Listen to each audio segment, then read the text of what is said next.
বিশ্বনবীর আরেকটা অভ্যাস ছিল, বাসি খাবার খেতেন না, জানেন? বাসি খেতেন না, অল্প খেতেন, কিন্তু যেটা খেতেন ভালোটা খেতেন। অল্প খেতেন কিন্তু যেটা খেতেন ভালো খেতেন। মধু খেতে পছন্দ করতেন, কিন্তু মধুর মধ্যে দুর্গন্ধওয়ালা একটা মধু আছে না, মাগাফির, বুখারীতে লম্বা ঘটনা, ওইদিকে যাব না।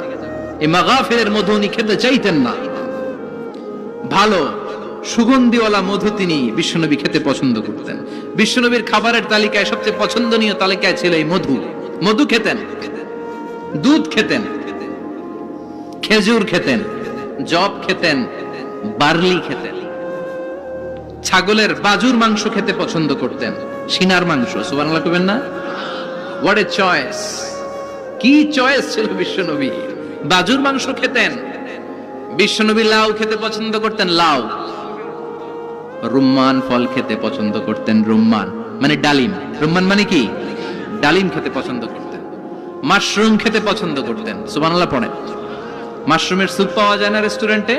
বিশ্বনবী বলতেন, আল কামআতু মিনাল মান্নি ওয়া মাউহা শিফাউন লিল আইন।